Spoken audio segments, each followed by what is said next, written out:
Hello student, education 24 में आपका स्वागत है। आज की इस वीडियो में मैं आपको बीए फर्स्ट ईयर के सेकेंड सेमेस्टर में आपका जो सब्जेक्ट है साइकोलॉजी यानी कि मनोविज्ञान, उसके अंदर कौन कौन से क्वेश्चन आने वाले हैं, इस वीडियो के अंदर मैं आपको आने वाले क्वेश्चन के बारे में बताऊंगा। सो आप इस वीडियो को ध्यान से देखिएगा ताकि आपको आने वाले क्वेश्चन के बारे में अच्छे से पता चल सके। और जो भी स्टूडेंट बीए फर्स्ट ईयर के अंदर है, जिनका सेकेंड सेमेस्टर का एग्जाम चल रहा है या फिर सेकेंड सेमेस्टर के एग्जाम होने वाला है, वो लोग कमेंट करके जरूर बताएं कि नेक्स्ट क्वेश्चन पेपर उनको किस सब्जेक्ट के ऊपर चाहिए, ताकि आपके कमेंट के अनुसार मैं आपको क्वेश्चन पेपर दे सकूँ। तो अभी बिना किसी देरी के हम लोग शुरू करते हैं और साइकोलॉजी के अंदर जो भी क्वेश्चन आने वाले हैं उन आने वाले क्वेश्चन के बारे में जानते हैं। तो यहाँ पे सबसे पहले हम लोग अति लघु उत्तरीय प्रश्नों के बारे में जानेंगे। तो अति लघु उत्तरीय प्रश्नों में पहले प्रश्न की बात की जाए तो यहाँ पे आपका पहला प्रश्न दिया हुआ है, सामूहिक बुद्धि परीक्षण का उल्लेख कीजिए। पहला प्रश्न कह रहा है जो सामूहिक बुद्धि परीक्षण है, यहाँ पे आपको सबसे पहले सामूहिक बुद्धि परीक्षण का उल्लेख करना है। अब अगली क्वेश्चन की बात की जाए तो यहाँ पे आपका दूसरा क्वेश्चन दिया हुआ है, व्यक्तिगत बुद्धि परीक्षण का उल्लेख कीजिए। दूसरा क्वेश्चन कह रहा है जो व्यक्तिगत बुद्धि परीक्षण है, यहाँ पे आपको व्यक्तिगत बुद्धि परीक्षण का उल्लेख करना है।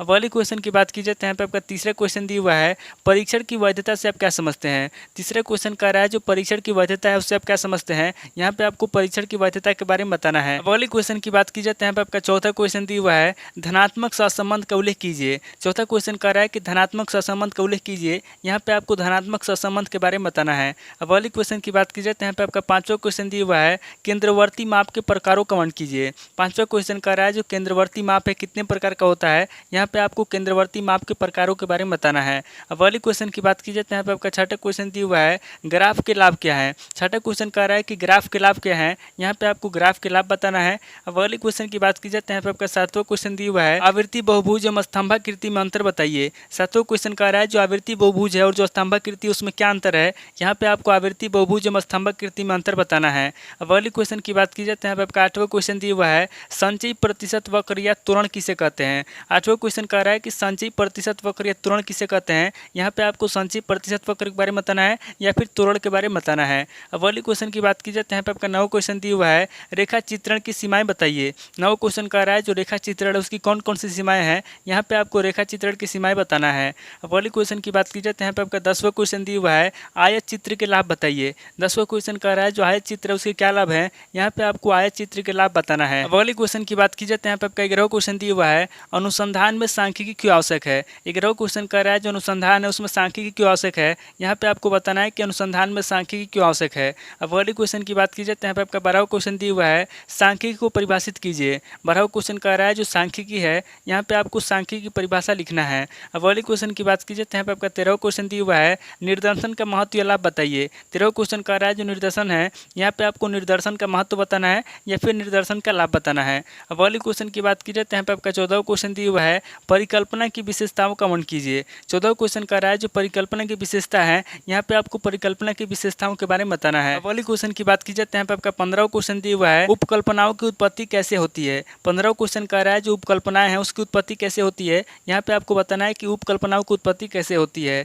अब अगली क्वेश्चन की बात की जाए तो यहाँ पे आपका 16वां क्वेश्चन दिया हुआ है, चरों के नियंत्रण का क्या महत्व है। 16वां क्वेश्चन कह रहा है जो चर है उसके जो नियंत्रण है, यहाँ पे आपको चरों के नियंत्रण के महत्व बताना है। अब अगली क्वेश्चन की बात की जाए तो यहाँ पे आपका 17वां क्वेश्चन दिया हुआ है, प्रायोगिक शोध से आप क्या समझते हैं। 17वां क्वेश्चन कह रहा है जो प्रायोगिक शोध है उससे आप क्या समझते हैं, यहाँ पे आपको प्रायोगिक शोध के बारे में बताना है। अब अगले क्वेश्चन की बात की जाए तो यहाँ पे आपका 18वां क्वेश्चन दिया हुआ है, परीक्षण की विशेषताएं बताइए। 18वां क्वेश्चन कह रहा है जो परीक्षण है उसकी क्या विशेषता है, यहाँ पे आपको परीक्षण की विशेषताएं बताना है। तो टोटल आपके 18 क्वेश्चन हो गए जो आपसे अति लघु उत्तरीय प्रश्न में पूछे जाएंगे। अब आगे हम लोग लघु उत्तरीय प्रश्नों के बारे में जानेंगे। तो यहाँ पे लघु उत्तरीय प्रश्नों में पहले प्रश्न की बात की जाए तो यहाँ पे आपका पहला प्रश्न दिया हुआ है, स्व रिपोर्ट सूची परीक्षण की अवधारणा क्या है। पहला प्रश्न कह रहा है जो स्व रिपोर्ट सूची परीक्षण होता है उसकी अवधारणा क्या है, यहाँ पे आपको सबसे पहले स्व रिपोर्ट सूची परीक्षण के बारे में बताना है। अब अगली क्वेश्चन की बात की जाए तो यहाँ पे आपका दूसरा क्वेश्चन दिया हुआ है, बुद्धि परीक्षणों की क्या उपयोगिता है। दूसरा क्वेश्चन कह रहा है जो बुद्धि परीक्षण है उसकी क्या उपयोगिता है, यहाँ पे आपको बताना है कि बुद्धि परीक्षणों की क्या उपयोगिता है। अब अगली क्वेश्चन की बात की जाए तो यहाँ पे आपका तीसरा क्वेश्चन दिया हुआ है,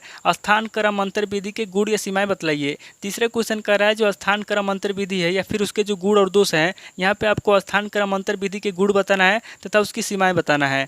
अब अगली क्वेश्चन की बात की जाए तो यहाँ पे आपका चौथा क्वेश्चन दिया हुआ है, प्रोडक्ट मोमेंट विधि की विशेषताएं बताइए। चौथा क्वेश्चन कह रहा है जो प्रोडक्ट मोमेंट विधि है, यहाँ पे आपको प्रोडक्ट मोमेंट विधि की विशेषता बताना है। अब अगली क्वेश्चन की बात की जाए तो यहाँ पे आपका पांचवा क्वेश्चन दिया हुआ है, बहुलक के गुण बताइए। पांचवा क्वेश्चन कह रहा है जो बहुलक है उसके क्या गुण है, यहाँ पे आपको बहुलक के गुण बताना है। अब अगली क्वेश्चन की बात की जाए तो यहाँ पे आपका छठा क्वेश्चन दिया हुआ है, माध्यिका के गुण दोष संक्षेप में बतलाइए। छठा क्वेश्चन कह रहा है जो जो माध्यिका है उसके क्या गुण है, क्या दोष हैं, यहाँ पे आपको माध्यिका के गुण संक्षेप में बतलाना है। अब वाली क्वेश्चन की बात की जाए तो यहाँ पे आपका 7वां क्वेश्चन दिया हुआ है, माध्यिका का अर्थ बताइए। 7वां क्वेश्चन कह रहा है जो माध्यिका है उसका क्या अर्थ है, यहाँ पे आपको माध्यिका का अर्थ बताना है। अब वाली क्वेश्चन की बात की जाए तो यहाँ पे आपका 8वां क्वेश्चन दिया हुआ है, केंद्रीय प्रवृत्ति का उद्देश्य बताइए। 8वां क्वेश्चन कह रहा है जो केंद्रीय प्रवृत्ति है उसका क्या उद्देश्य है, यहाँ पे आपको केंद्रीय प्रवृत्ति का उद्देश्य बताना है। अब वाली क्वेश्चन की बात की जाए तो यहाँ पे आपका 9वां क्वेश्चन दिया हुआ है, बहुलांक की विशेषताएं बताइए। 9वां क्वेश्चन कह रहा है जो बहुलांक है उसकी क्या विशेषता है, यहाँ पे आपको बहुलांक की विशेषता बताना है।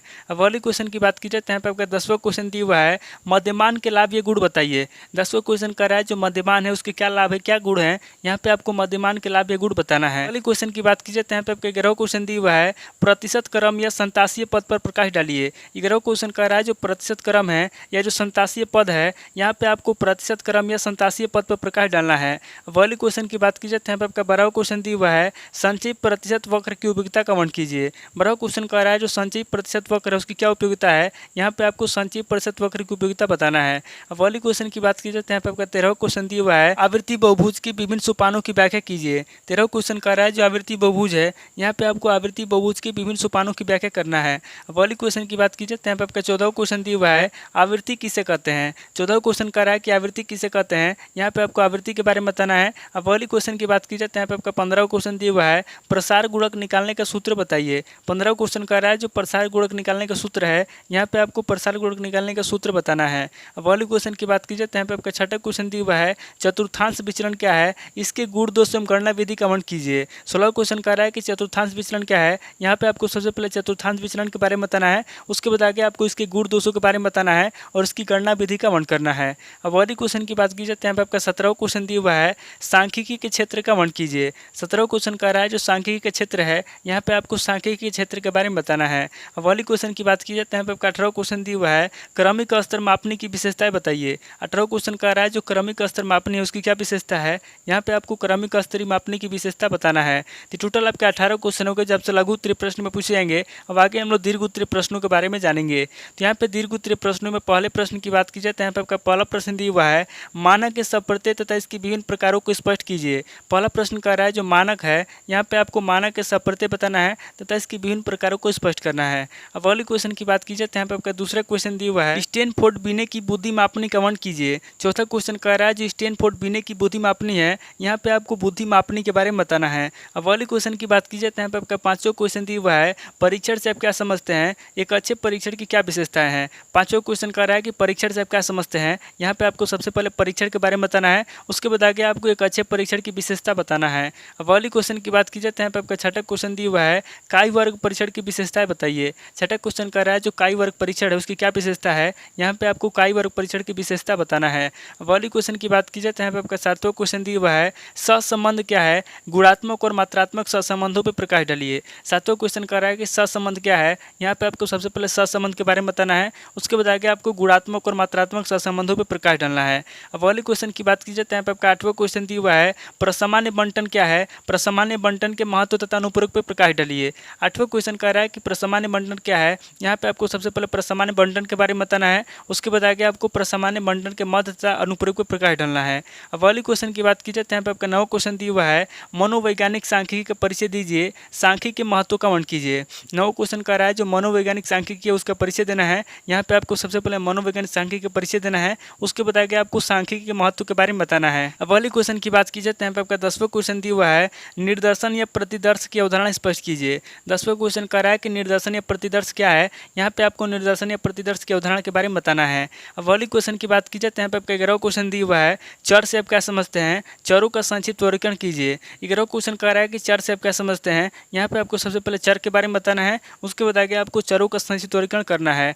अब अगले क्वेश्चन की बात की जाए तो यहाँ पे आपका 12वां क्वेश्चन दिया हुआ है, वैज्ञानिक विधि की परिभाषा दीजिए एवं इसके चरणों का वर्णन कीजिए। 12वां क्वेश्चन कह रहा है कि वैज्ञानिक विधि की परिभाषा दीजिए, यहाँ पे आपको सबसे पहले वैज्ञानिक विधि की परिभाषा देना है, उसके बाद आगे आपको इसके चरणों का वर्णन करना है। तो टोटल आपके 12 क्वेश्चन हो गए जब से दीर्घ उत्तरीय प्रश्न में पूछे जाएंगे। तो इस वीडियो के अंदर मैंने आपको अति लघु उत्तरीय प्रश्न, लघु उत्तरीय प्रश्न और दीर्घ उत्तरीय प्रश्न तीनों तरह के प्रश्नों के बारे में बता दिया। सो आप इन प्रश्नों को नोट कर लीजिए और किसी किताब से सीरीज से मिलाकर के याद कर लीजिए। दोस्तों आज इस वीडियो को मैं स्किप करता हूँ, मिलता हूँ आपसे नेक्स्ट वीडियो में। अगर आपको वीडियो अच्छा लगा तो वीडियो को लाइक कीजिए, शेयर कीजिए और कमेंट करके बताइए कि आपको नेक्स्ट क्वेश्चन पेपर किस सब्जेक्ट के ऊपर चाहिए। थैंक यू दोस्तों।